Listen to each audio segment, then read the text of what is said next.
um prazer estar aqui, lançamento. Tivemos tantos lançamentos na diretoria, mas é a primeira vez que a gente está tendo um lançamento de alguém daqui da Seção Rio. Teremos outro, daqui a pouco, aguardem, em dezembro.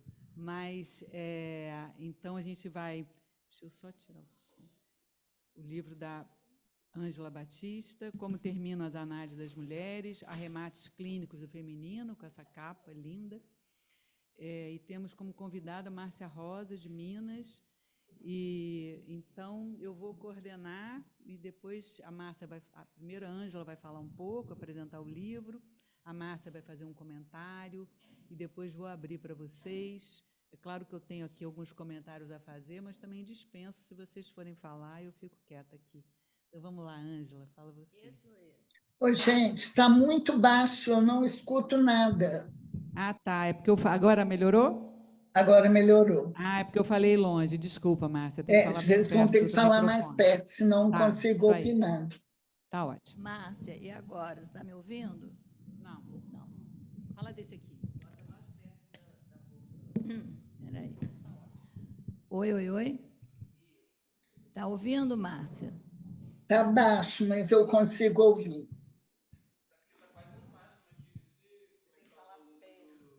Aqui tá bom? Nossa, Aí tá melhorou.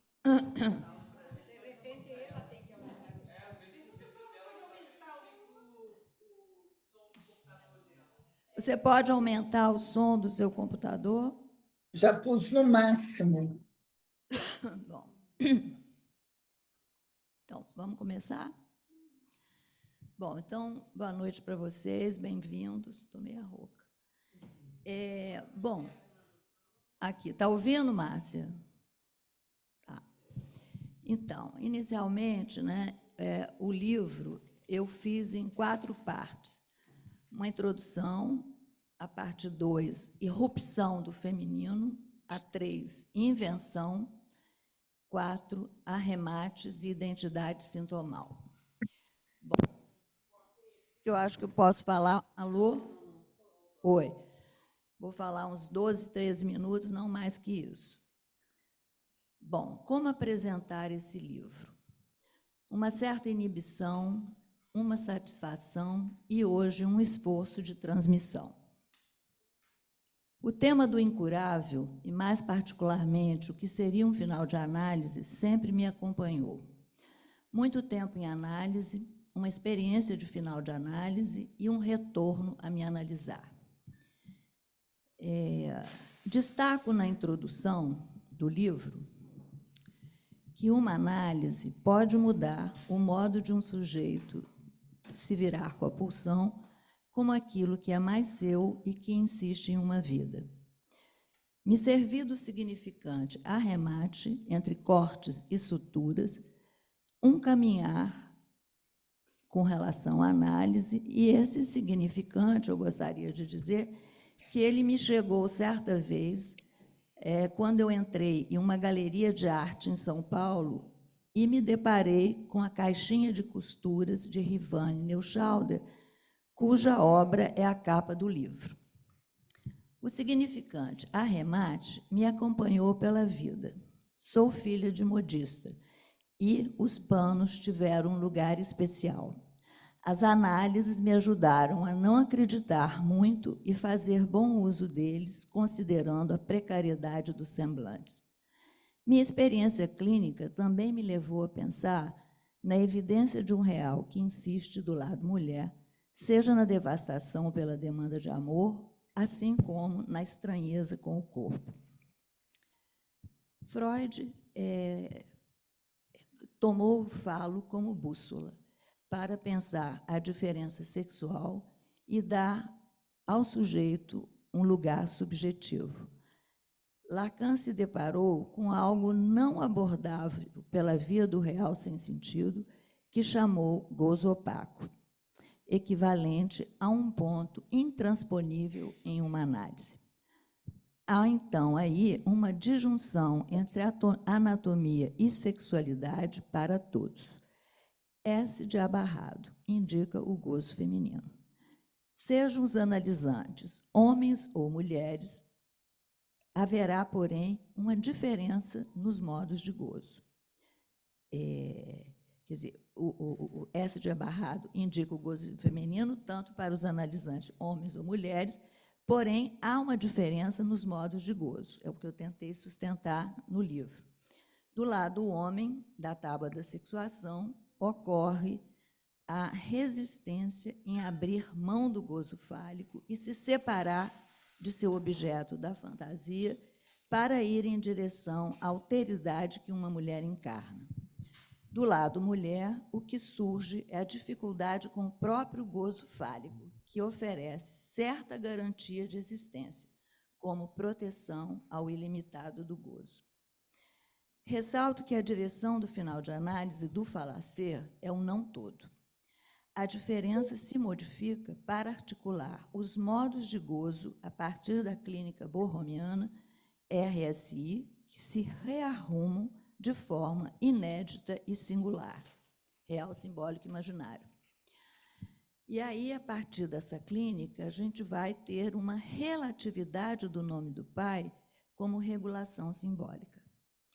Outro ponto que destaco no livro é sobre o amor, quando se trata de concluir uma análise. Há um percurso a ser feito do amor em direção à inexistência do outro, a partir dos rearranjos pulsionais, do amor à pulsão, entre sintoma e sintoma, levando em conta que o gozo não será negativado, será preciso saber fazer aí com ele. Os restos sempre comparecem.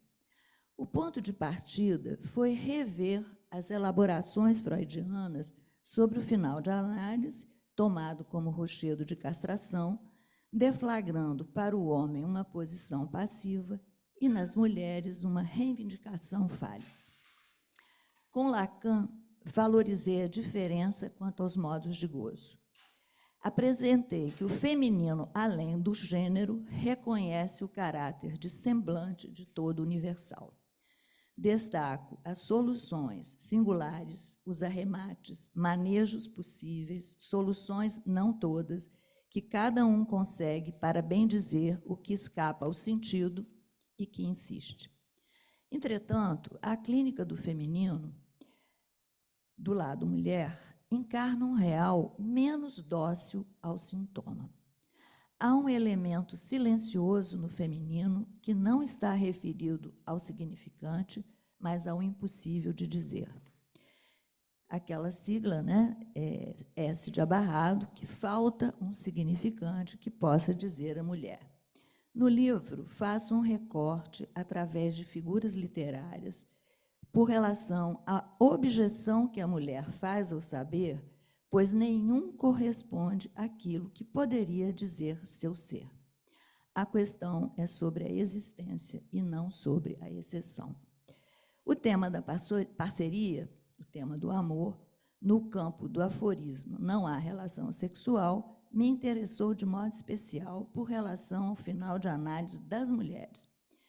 Arrematar o amor no final de análise e sempre apostar num novo rearranjo não é tão fácil.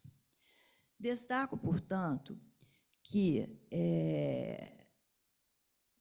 nesse sentido, que do lado da mulher, algo insiste, muitas vezes, na vertente mortífera através da erotomania, forma de amar especificamente do lado mulher. Isso é importante.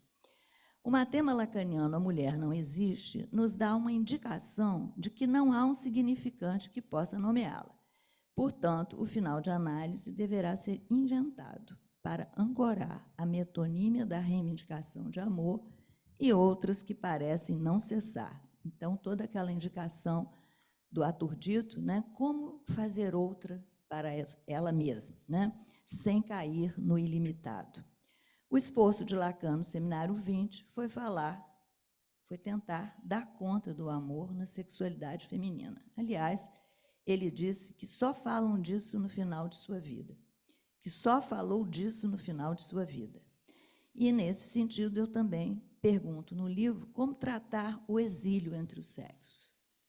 A clínica borromiana, que pensa o gozo, o sujeito e sua singularidade, que lhe é sempre estranha, me interessou a partir do Santon, que é uma bússola para pensar o último ensino.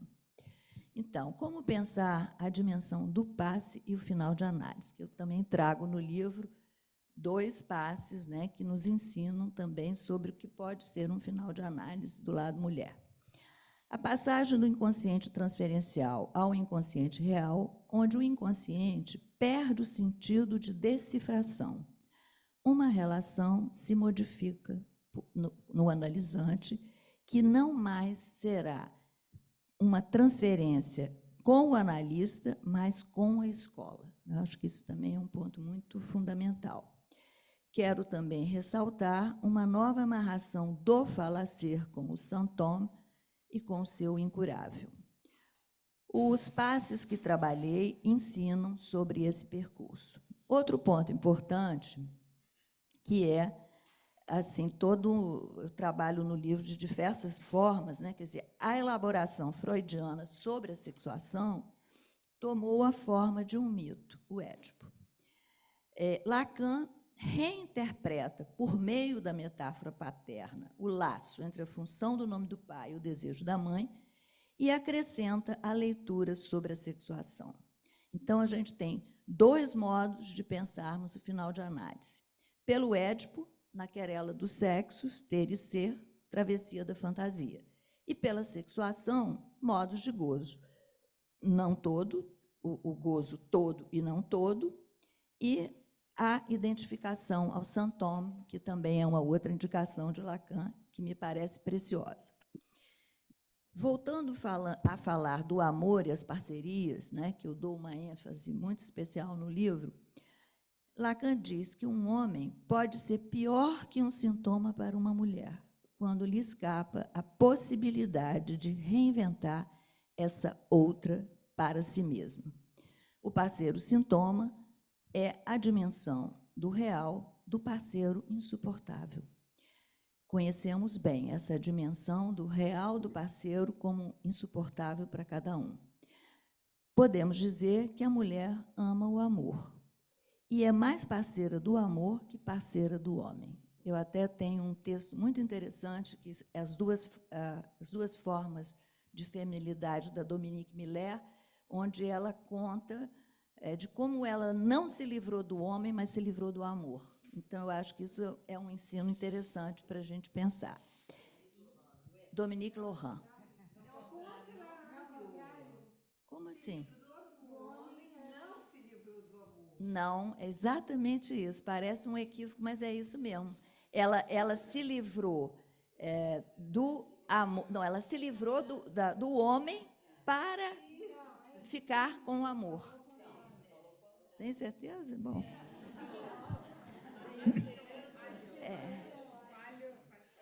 Faz parte. Eu acho que é um paradoxo. Acho que a Doris tomou isso de forma interessante. Bom, então, vamos seguir. Então, eu trabalho no livro esse ponto que é difícil, teoricamente, né? Essa passagem do sintoma como metáfora, do sintoma como letra e do sintoma como gozo. 3 dimensões do Saint-Homme para abordar o falacer. E aí que Lacan vai falar do núcleo do acontecimento de corpo como sendo traumático, itera sempre sobre a incidência de La Língua sobre o corpo. Nesse sentido, uma análise faz ressoar no corpo o traumático de cada um. Aí eu me lembrei que demanda sempre arremates, né, esse traumático. Me lembrei de uma passagem do Miller no texto Erótica do Tempo, onde ele fala da experiência da interpretação que toca o corpo, que ressoa no corpo, quando ele diz: a surpresa arrepia os cabelos, faz disparar o coração, apressa o passo, toca o corpo. Acho muito bonita essa citação, e os testemunhos de passe nos ensinam como justamente o Saint-Homme tocou o corpo. Portanto, no último ensino, o inconsciente é menos um saber e mais um saber fazer com a inexistência do outro. Então, é uma passagem aí, né, importante, teórica, do nome do pai, que é um regulador fundamental, aos nomes do pai, às novas formas de suplência, E com a topologia dos nós, né, Lacan impõe uma ideia muito interessante, que é a ideia do manejo do corpo e a depreciação do pensamento. Assim, o real é ressignificado através de um novo uso do sintoma. O final da análise é revisto, pois Lacan está mais interessado no signo do no saber fazer com o sintoma, como aquilo que não muda. Identificar-se é saber manejá-lo para se virar com ele. Para terminar, há mudanças de perspectivas quanto ao final de análise. Então, a gente pode fazer todo um percurso, né? Ser, existência, S, punção de A na travessia da fantasia, sintoma, passe, ultrapasse, la língua, corpo, falacer, que aí a gente pode ir naquele matema do sintoma, que é S barrado A. Bom, isso tudo são passos teóricos difíceis, mas que foi importante no livro eu dar um corpo a eles. Miller trabalha essa dimensão do ultrapasse que retomo aqui. Uma análise deve ser conduzida ao seu ponto de terminável. Acho que isso é fundamental. Sempre haverá restos incuráveis, convocando novas leituras, uma outra direção que Miller chama de ultrapasse, que não elimina o término da análise. Ele vai chamar de pós-analítico. O pós-analítico, que é um momento de retorno a uma fatia da análise após ter sido concluída, o que não significa, novamente, uma análise que não terminou, mas um retorno a um elemento que se apresenta como real por razões contingenciais. A gente sabe que a vida não sara, né? Dá sempre alguma coisa que nos convoca a um trabalho. E eu considero que o final de análise do lado mulher, como demonstram os dispositivos de paz que apresentei no livro, indicam que haverá algo que não será resolvido nem dissolvido. É nesse sentido que o dispositivo do passe retoma de forma contundente a formação do analista, e o analista como produto de uma análise. Trata-se de um consentimento ao gozo, quer dizer, de uma satisfação, um novo manejo com o corpo. O corpo aí já entra numa dimensão, né, o corpo como lugar do grande outro. Então, terminando aqui, o saber em psicanálise se produz na medida que o tempo avança e o modifica através de uma surpresa, né, que tem sempre uma direção de uma pragmática do sintoma. Eu acho que esse interesse do último Lacan, que fala do bom uso do sintoma, me parece assim, fundamental para a gente pensar a clínica na atualidade, né? Então, ele vai dizer que isso, a surpresa, né, que é um dos nomes do real, tem relação com a verdade na falha da repetição, quando após S1 não vem S2. Um ponto que Lacan introduziu, além das identificações, que é relativo à incidência do desejo do outro para que seja possível o sujeito acessar seu ser de gozo separado do outro. Não é pouco. Finalizando, haverá um mais além do saber equivalente ao que é mais singular do gozo de cada um, que, a partir de seus arremates, inventa sua caixa de costuras, como prova de seu reconhecimento sintomático. Um saber fazer aí como um novo enlace com a pulsão com o que é mais seu. E, como diz Lacan, todos inventamos um truque para o furo no real, e com ele cada um inventa, com isso, o que pode. Obrigada. Muito difícil? Está muito difícil? Foi ótimo, apresentou super bem. Agora a gente vai escutar a Márcia Rosa, bem-vinda à Seção Rio, ela é da EBP Minas, e esse término, né, a Ângela está falando um pouco além da histeria. A Márcia Rosa, além de trabalhar lá e ser psicanalista há muitos anos, ela tem um livro chamado Por Onde Andarão as Histéricas de Outrora, né? Então, não sei se vai fazer alguma ligação aí entre a histeria e o final da análise das mulheres. Então, vamos escutar você, Márcia. Eu quero começar agradecendo. Vocês me escutam? Tá? Eu quero começar agradecendo o convite. É a segunda vez que eu participo de um evento na biblioteca da EBPRI. A primeira vez, há algum tempo, a convite da nossa saudosa colega Leda Guimarães, né, onde a gente também esteve conversando sobre o feminino. Naquela época, a pergunta era sobre a relação das mulheres com a pornografia, né? Estava aí naquela época do encontro internacional, inconsciente, o corpo falante, e o Miller colocou essa questão da pornografia trabalho.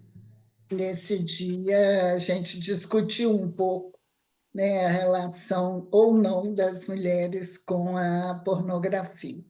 Então, fico muito feliz de estar novamente aqui nesse evento da biblioteca, para conversar sobre o tema das mulheres e do feminino, a partir desse belo livro, né, da Ângela, que eu gostei muito de ter lido.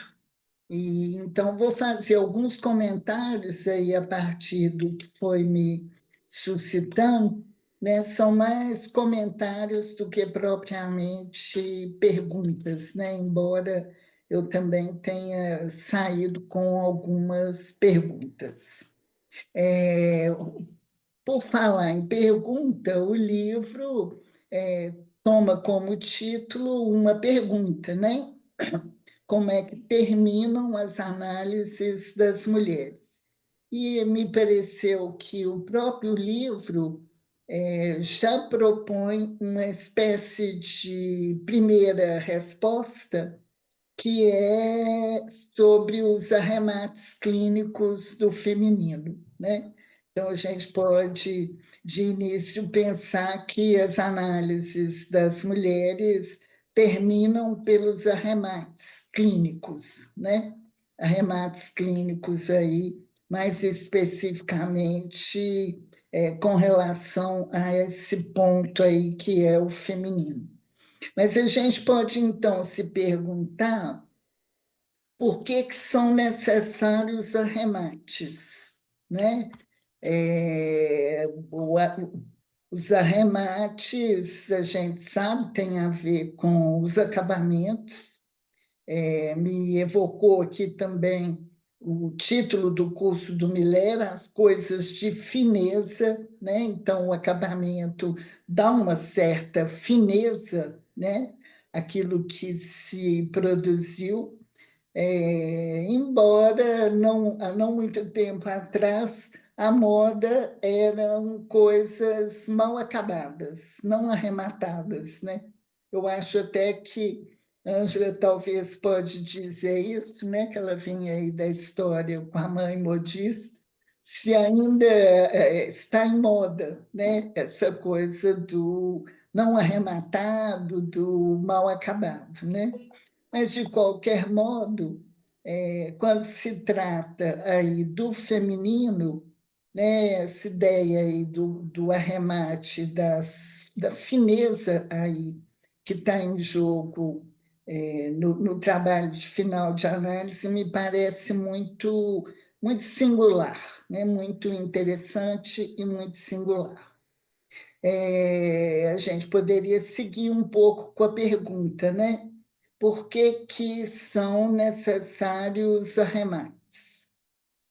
Uma segunda possível resposta, aí, né, a partir do que o próprio texto da Ângela formula, que por que são necessários? Porque o feminino é lido como algo que irrompe, né? Essa ideia das irrupções do feminino, que dá título aí a uma parte do livro, me pareceu assim muito, muito preciosa, Por quê?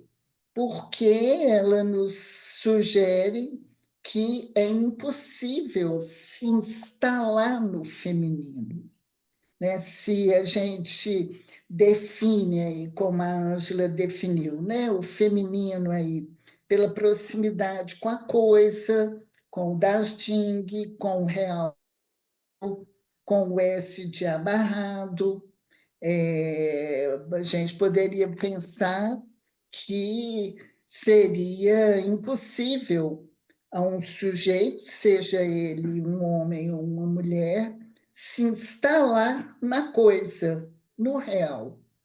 Né? Podemos pensar que esbarra-se aí, algo irrompe, mas tem um certo caráter esporádico, episódico, né? Me lembrou um pouco o Lacan no Seminário 20, quando ele usa aquela expressão dos testemunhos esporádicos do não toda, né? Eu acho que, tal como o feminino, o não toda também seria dessa ordem, né? De algo no qual não é possível se instalar e operar ali desde sempre, né? Ou todo o tempo, mas é algo que irrompe, né? Essa proximidade aí da mulher com o feminino e com o real, ela está aí nessa afirmação que o Lacan chega a fazer de que a mulher nada falta, mas ele também afirma que ao real nada falta, né? Então, a mulher aí, nesse contexto, ela substitui o real, né? Então, é novamente aí essa proximidade aí, né, da mulher com o real. Então, eu acho que um primeiro giro aí pelo tema nos levaria a pensar aí, né, a enfatizar essa ideia das irrupções ou dos testemunhos esporádicos, né, para usar lá o Lacan do Seminário 20. Mas a gente pode tratar os arremates por uma outra vertente também, né? A Ângela falou aí em cortes e suturas, né? Eu tinha pensado aqui em cortes e costuras. Né? O corte, obviamente, no nosso campo, a primeira coisa que ele nos sugere é algo relativo ao tempo. E aí a gente pode constatar na leitura do trabalho que tem muito tempo de trabalho da Ângela aí, nisso que ela está apresentando. Parece que esse momento de apresentação do livro ele pode ser considerado aí talvez um momento de concluir, né, de um trabalho tecido aí ao longo de bastante tempo, né? Mas a gente pode também trazer a questão do corte do tempo para o campo do feminino, né? A gente sabe que o Lacan introduziu o corte no tempo por causa dos homens obsessivos, né? De que modo isso se recoloca aí, ou se coloca no caso aí das análises das mulheres, né? As mulheres demoram mais, demoram menos, não é o caso de fazer essa comparação, né? Mas são perguntas que podem ir surgindo. E na vertente da costura, né? Eu acho que é interessante observar a tessitura do texto. Me parece que um ponto importante, que é um livro bom de ler, ele tem fluidez, a Ângela se apropria de noções que são, em princípio, muito complexas no ensino de Lacan, e opera com elas de modo a torná-las mais acessíveis, né? Um exemplo disso é essa afirmação de Lacan, de que depois da travessia da fantasia ou do fantasma, a partir dessa travessia, algo aí se recoloca no campo da pulsão, né? Então, esse é um ponto com o qual a Ângela tece, né? E desdobra, e me parece um ponto aí interessante dessa tessitura. Outro ponto interessante dessa costura é esse estilo, né, digamos que é um estilo de costurar, de tratar, construir o texto fazendo perguntas, né, tal como está lá no título, né? Mas ao longo do texto vão surgindo aí esse recurso às perguntas e possíveis respostas. Então, me pareceu também um ponto interessante. O interesse no momento atual, né, da nossa contemporaneidade em recolocar em pauta o tema das mulheres e do feminino, me pareceu também importante, porque, como com Lacan as mulheres são pensadas e tratadas e, de algum modo, existem uma a uma, à medida que você toma esse operador de leitura ou de intervenção, você pode perceber que a nossa época ela é marcada não por uma subjetividade, mas por subjetividades no plural, né? A velha frase de Lacan, né, da psicanálise no horizonte de subjetividade da sua época, e me parece que esse singular da subjetividade, com a entrada e a operação aí do feminino, ele fica melhor dito se a gente coloca um plural, né? Eu acho que vivemos num campo e num mundo muito múltiplo, né, para usar aí a subjetividade no modo mais singular. Algumas observações panorâmicas, né, que me surgem da leitura, mas que também são ligadas a esse momento do último ensino de Lacan, que é o momento que Ângela privilegia. Então, o que eu observo aí é uma prevalência do amor e do gozo como operadores, tanto clínicos quanto teóricos. E a pergunta que sobra aí é a pergunta sobre o desejo, né? Como é que fica o desejo aí no último Lacan? Ele deixa de ser um operador importante, fundamental, a reformulação, uma nova proposta de leitura do inconsciente torna a noção de desejo algo pouco atrativo, pouco operante? É uma pergunta que me fica, né? Me fica da leitura do livro, mas eu acho que ela está localizada aí no modo como o Lacan faz as suas últimas teorizações. Claro que o desejo do analista permanece aí, né? A produção do desejo do analista ao final, esse arremate final aí, né? Essa seria uma outra forma de pensar o arremate, né? A produção de um analista a partir do percurso, mas, né, fica a pergunta aí sobre o desejo. Sobre o amor, né, já que o amor e o gozo são as duas linhas aí, né, com as quais Ângela vai costurando, sobre o amor e as mulheres, me pareceram muito interessantes as contribuições que o livro traz, né? Desde a retomada lá do Freud, sobre a perda do amor, como a perda do valor fálico, né? A ilimitação do amor.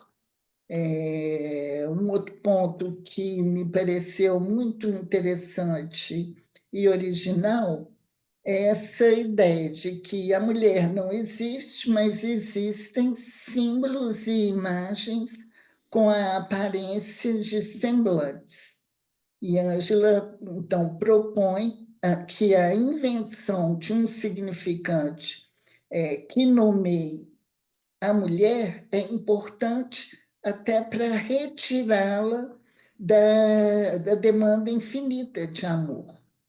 Então, a invenção de um significante novo aí, nesse lugar onde a mulher, né, não existe, portanto, não haveria significante para localizá-la ou nomeá-la, a produção de um significante aí teria essa função de barreira, né, ou de limitação da demanda ilimitada de amor. Me pareceu muito interessante, muito original essa formulação. Um ponto que eu acho difícil de acompanhar, né, mas aí é da própria teoria, é a questão do real, aí, o amor no real, o real da pulsão, né? Então, aqui aparece essa ideia do amor no real.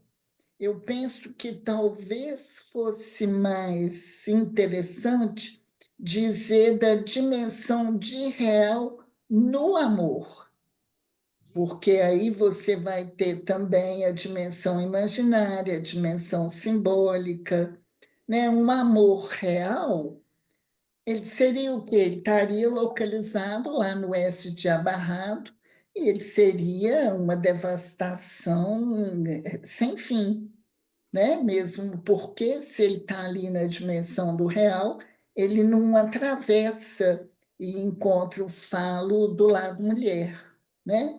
Então, essa ideia do amor real, eu acho que, né, a gente teria que relativizar um pouco, talvez formular, né, a dimensão de real no amor. Eu encontrei, por acaso, né, nesses dias, um comentário do Lacan, do Seminário 19, onde ele propõe que é preciso que a gente leia com inocência. O que isso quer dizer? Que é preciso, diz ele, de vez em quando se deixar tocar por alguma coisa, né? Onde é que ponto ali, aonde a gente é tocado, né? Por aquilo que lê. E me pareceu, né, um ponto que me tocou aí na leitura desse livro, que me pareceu novo, era uma coisa que eu não tinha formulado e pensado como tal, é essa formulação de que o apego de uma mulher à sua mãe, ao outro materno, essa é uma posição que dificulta a conclusão da análise das mulheres. Isso me pareceu muito interessante clinicamente, me parece que a discussão começa lá no livro da Marie-Hélène Bruce, mas Ângela retoma e opera com isso aí várias vezes, e me pareceu inusitado, porque pensar no amor ao pai, né? O amor ao pai como uma armadura, é uma coisa com a qual a histeria já nos familiarizou, né? Mas dar essa importância, essa dimensão ao amor à mãe, me pareceu algo clinicamente muito interessante. Então, queria destacar isso. Das versões do feminino que estão aí, né, Antígona, Nagico, etc., me chama atenção uma em especial, que é a Zazie, que é a personagem criada lá do romance do Raymond Queneau, que foi, inclusive, traduzido para o português, né? Zazie no metrô. Tem um pós-fácil do Roland Barthes, que é muito interessante. Por que ela me pareceu uma figura interessante aí para a nossa contemporaneidade? Porque ela é a personagem, né? Vocês sabem que vai para Paris, todo o interesse dela é andar de metrô, e ela chega lá, encontra uma greve, né? Portanto, ela não alcança o metrô, e vão lhe oferecendo, né? Não, vamos ver Notre Dame, vamos ver os Invalidos, vamos tal coisa, vamos em tal lugar, tal outro, toda aquela dimensão cultural, né? A riqueza cultural francesa e parisiense, e a cada uma dessas ofertas, né, ela vai responder algo tipo, né, a Notre Dame me importa o caralho, o tipo, foda-se a Notre Dame, né, essa espécie aí de ironia com relação aos semblantes. Então, me pareceu que a Zazie, ela é uma personagem muito interessante para a gente pensar a clínica contemporânea, porque a clínica psicanalítica ela é uma operação fundamentalmente a partir dos semblantes, né? Recusar os semblantes, de algum modo, é recusar o inconsciente, né? É recusar o efeito significante, o efeito simbólico que a intervenção analítica pode comportar. Seria uma tentativa de operar só na dimensão, talvez, do gozo e do real, sem o tratamento pelo semblante. Então, eu acho que é uma personagem interessante aí, para muito do que a gente encontra na nossa contemporaneidade, né? Já estou caminhando para o final. Um ponto que eu observei, né, lendo o livro, é que, na realidade, o Lacan não faz uma escrita da fantasia para a mulher e para o homem, né? Ele escreve lá o lado homem, o lado mulher, os modos de gozo, mas não tem uma escrita específica da fantasia para a mulher e para o homem.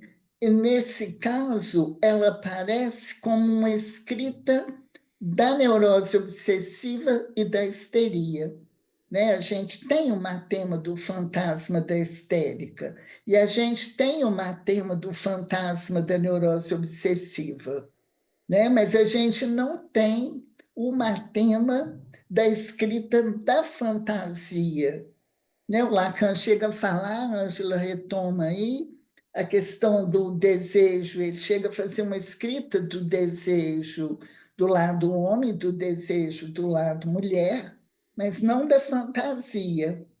Ele chega a falar, né, da fantasia do homem em termos genéricos, o homem que fantasia a mulher como masoquista, né, e a mulher que fantasia o homem como um Dom Juan. Mas enquanto fantasia, porque o masoquismo da mulher e o Dom Juan, ele mesmo vai discutir para mostrar que não existe, né? São fantasias tomadas aí de modo genérico. Então, aí eu fiquei com uma pergunta, né? Será que só é possível escrever e formalizar o fantasma ou a fantasia pela via da histeria e da neurose obsessiva, enquanto escrita, né, digamos? Foi uma pergunta que me ocorreu lendo aí e que eu também até então não tinha pensado. Agora, para já caminhar e para concluir, eu queria observar 2 pontos, que são pontos. Esse primeiro, como eu já disse agora mesmo, é um ponto de dificuldade, né, para mim mesma, que é a questão do inconsciente real.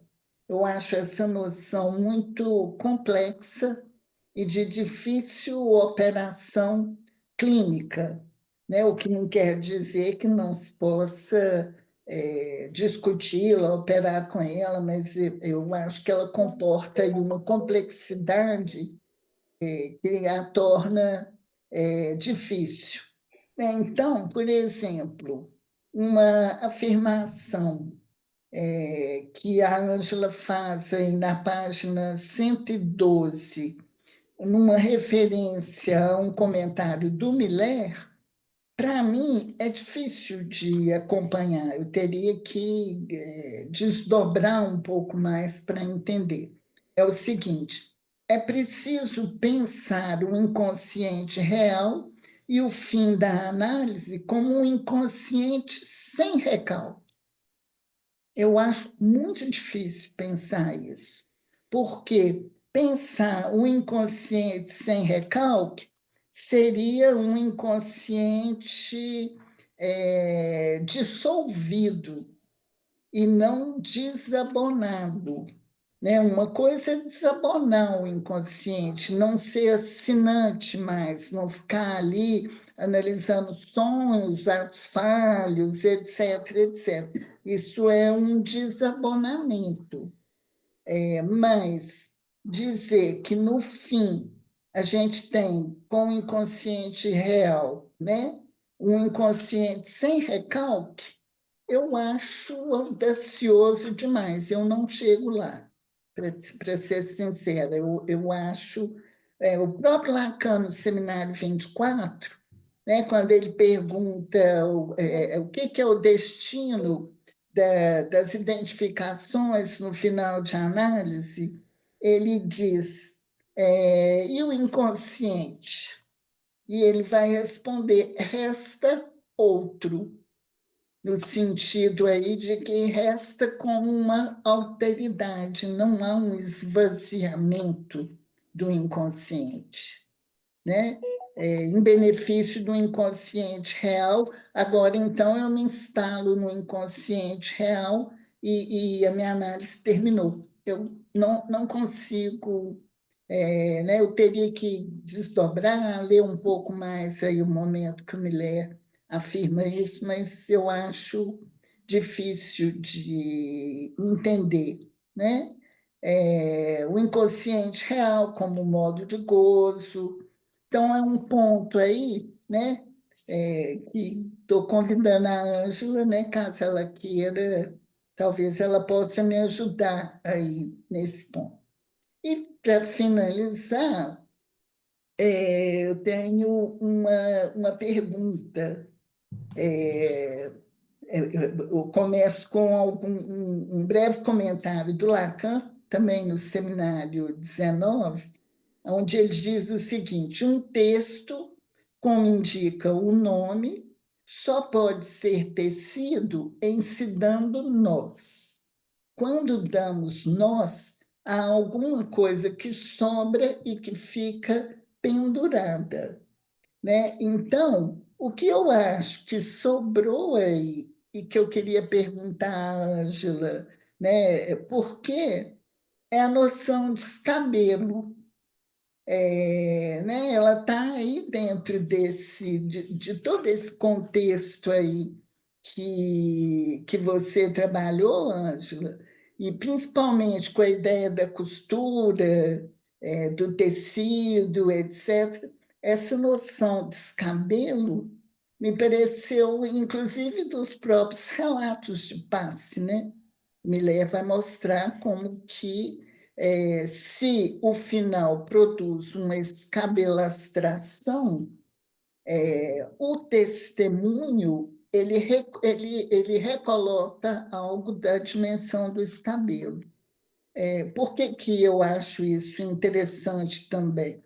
Porque a noção de descabelo, ela é um passo a mais em relação à definição do laço social pela via dos 4 discursos, né? Definir o laço social pelos 4 discursos implica um sujeito barrado, implica a extração do objeto pequeno a, né? Implica aí provavelmente um campo basicamente da neurose. Com a noção de escabelo, você faz o laço social independente dessas condições, né? Eu acho que é o que a gente vê cotidianamente nas redes sociais, né? O sujeito que faz o laço social a partir ali de algo da sua particularidade, da sua singularidade, sabe-se lá se há ali um sujeito dividido, se houve extração do objeto, né? É algo, me parece, próprio aí desse campo das subjetividades, né? Que o campo do feminino introduz. Então, é basicamente isso. Agradeço muito o convite, gostei muito do convite, da leitura, né, do que me suscitou aí o trabalho com o seu livro.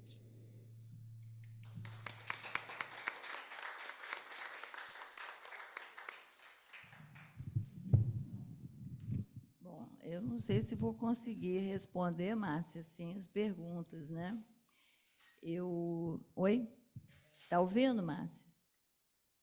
Eu Nem anotei. são perguntas que você precisa responder Sim, se não só quiser, são comentários, né? tá.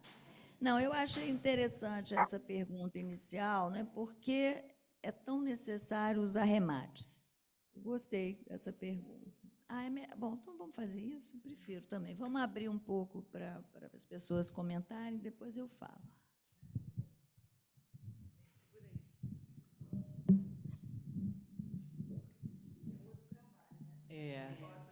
Bom, queria agradecer o livro da Ângela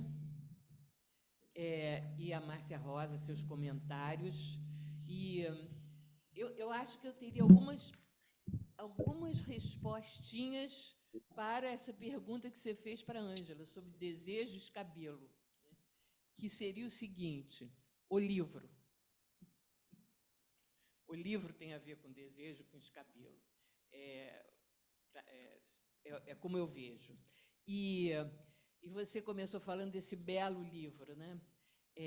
Eu acho que a nossa bela amiga, que a gente sabe que é bela, que gosta das coisas belas, os objetos belos, né?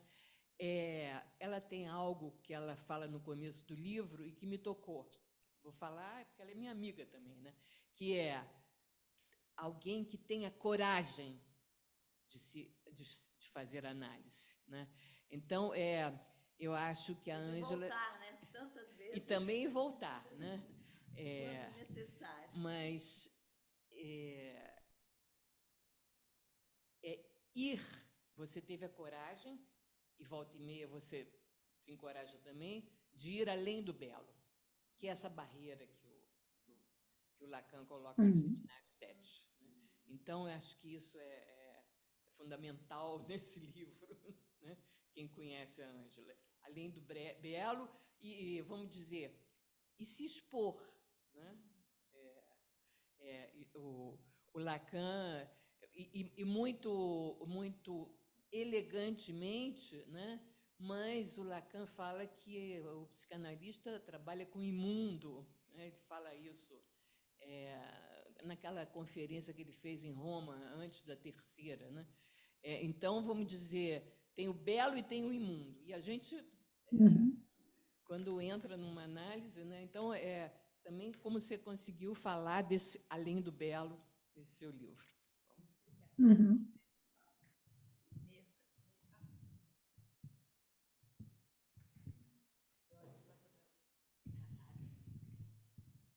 Bom, em primeiro lugar, parabenizar a muito minha amiga de tantos anos.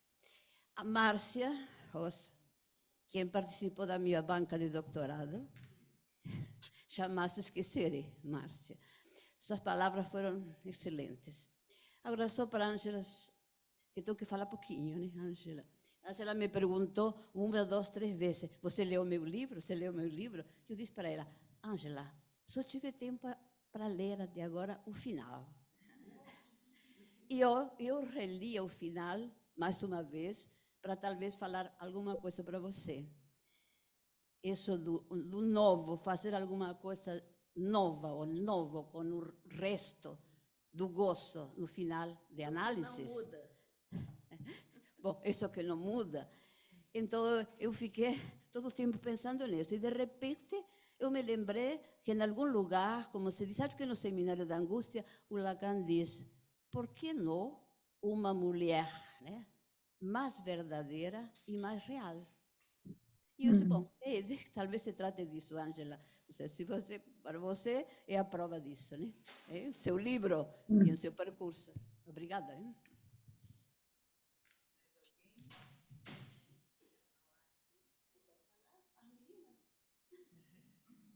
Oh, Lenita, s'il vous plaît, Lenita. Ah, Lenita, você tem que falar alguma coisa.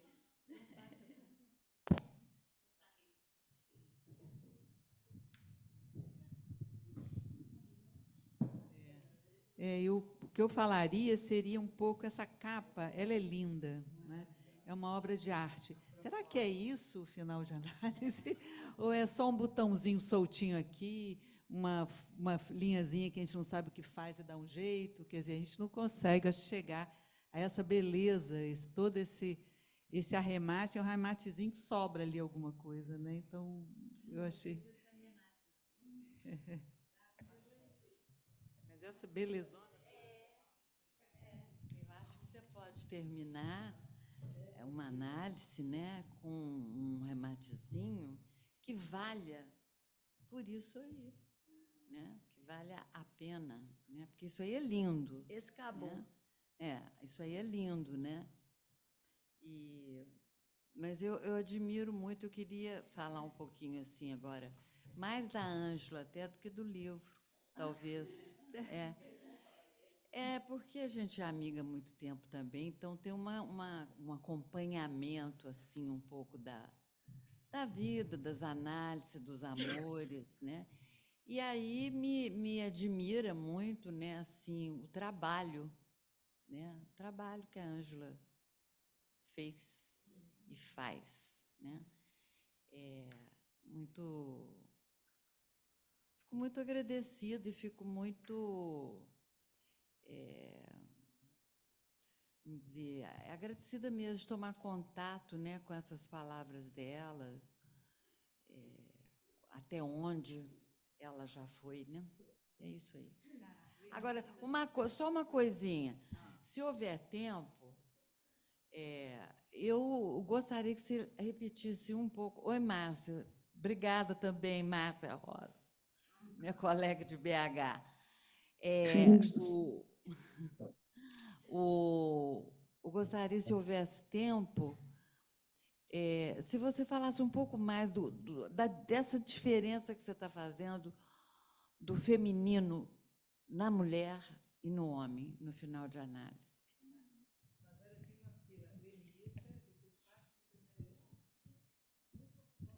Bom,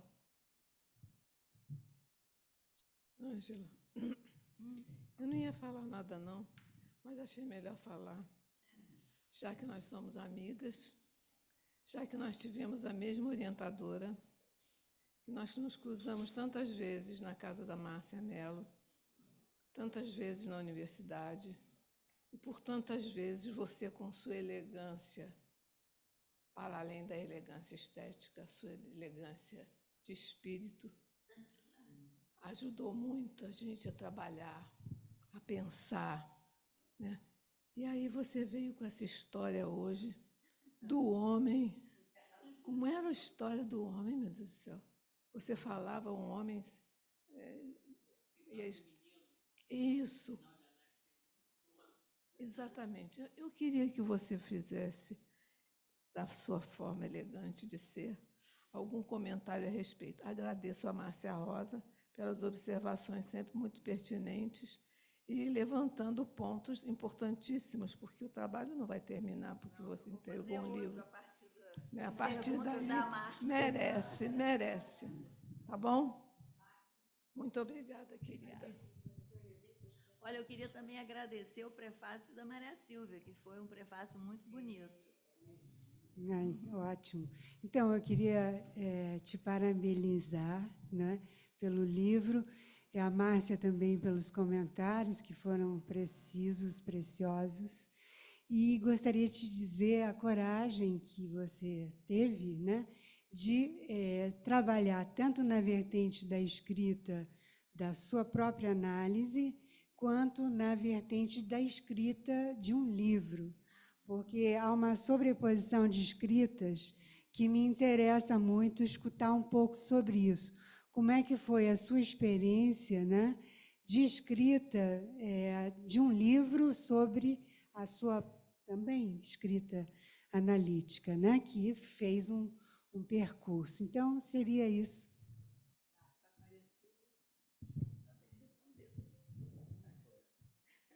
Bom, um livro bem-vindo, um livro que vai circular e que vai, enfim, já provocar várias coisas. Você vê como Márcia realmente nos trouxe inúmeros elementos e aspectos, né, que tanto tocaram ela, como ela, digamos, conseguiu ir um pouco mais além ou não, elaborar, trazer questões. Então, eu acho assim que é um livro para ler. Eu recomendo, realmente eu li e considero que você, digamos, está entremeada nessas costuras, digamos, como disseram os colegas. Não só você fala das análises das colegas aqui, você escolheu dois análises, 2 passes, né? Sino também as suas análises estão em jogo aqui, né? Há toda uma tentativa, a meu ver, de elaborar algo também disso a nível da teoria. Eu acho que você foi muito bem sucedida, acho que você deixa perguntas, o que é interessante, parte de perguntas, as encaminha, mas ao mesmo tempo não as fecha totalmente.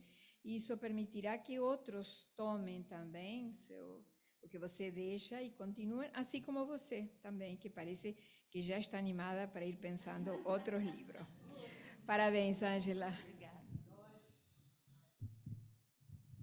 Parabéns, Ângela. Eu comprei o livro agora, então não posso comentar sobre ele, mas sobre o que você trouxe. Eu falei aqui dos paradoxos, que eu acho que eu logo escutei você trazendo, né? E eu acho que é curioso, eu não gosto muito da ideia de arremate, porque dá uma ideia de acabamento. Eu acho que é essa ideia de movimento que eu achei bem interessante. Porque até que haja arremate, acabamento no momento, mas que haja... Porque toda a sua fala foi no sentido de que há alguma coisa que pode se fazer novamente, que se relança. Sim. Então, eu assim, acho que é mais do que um amarrar. É uma coisa que amarra, mas com possibilidade de reabrir. Né? Eu acho que eu gostaria de te dizer isso. E gostei muito, Márcia, do que você trouxe, uma coisa que eu já tinha lido no seu livro, que eu escrevi até lá no cantinho, que o feminino é um acontecimento. Ele não é um estado, ele não é um lugar aonde se chega. Uma irrupção. Né? Porque eu acho que isso eu me dei conta disso quando li o seu livro, escrevi lá assim. Por quê? Porque a gente fica tomando, às vezes, como um lugar aonde se chega. Sim. E não se trata disso. Não. Quer dizer, a análise também das mulheres não é para chegar ao feminino. Não. Né? Então, assim, eu acho que se pode chegar e se perder e se achar. Entendeu? Então, agora, outra coisa que eu dei muita importância ao que você falou, do laço social, que é uma coisa que eu particularmente estudo, e que, cada vez mais, a gente não já passou do discurso e está muito no sintoma, muito, né? Assim, eu acho que é lá e no escabelo, porque é tudo que a gente tem na nossa clínica. De onde, né? E até lá em psicose ordinária, eu me tem um momento que ele diz isso, que o laço social é o sintoma.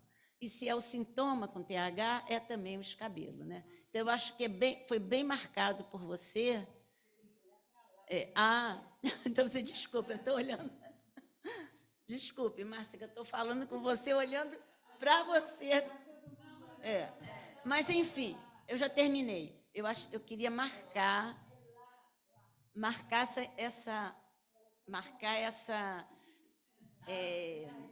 essa questão do laço social como escabelo. Eu acho que isso é muito rico para a nossa clínica, né? E isso remonta a essa passagem do Miller lá em Psicose Ordinária. E eu acho que é o que orienta nosso trabalho com a psicose. É daí que veio isso, né? Então, e cada vez mais a gente está aí fazendo também, chegando a outros pontos teóricos, né? Tá? De enlaçamentos.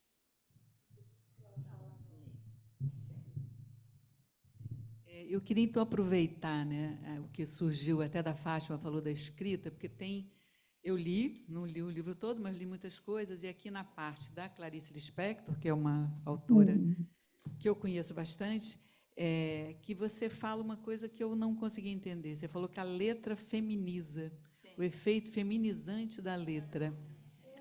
E eu achei... Mas ao mesmo tempo é estranho, né? Porque mas na carta roubada é na carta roubada. Porque eu acho que tem aí entre a letra de gozo e a letra da escrita, tem uma diferença. E a escrita acho que faz borda ao feminino, entendeu? Ela, não sei se ela feminiza.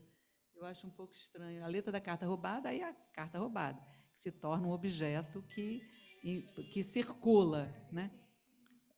A vertente significante que circula e até como objeto, né? Outra coisa é essa coisa da escrita como principalmente em Clarice Lispector, quer dizer, você vê que ela tenta falar do que é impossível de dizer. Então, ela só consegue fazer borda isso, né? É o que se tenta fazer, né? Então, mas achei, em suma, é um livro instigante, gostoso de ler, gente, leiam. É bem escrito, gostoso de ler, e ideias ótimas. Traz o Lacan, né? Muitos Lacans, né? E muito interessante. Parabéns, também gostei muito das observações da Márcia. Então, pode falar. Bom, Oi? Não, eu não sei se vou falar muito, né? Eu acho que já temos um tempo, né?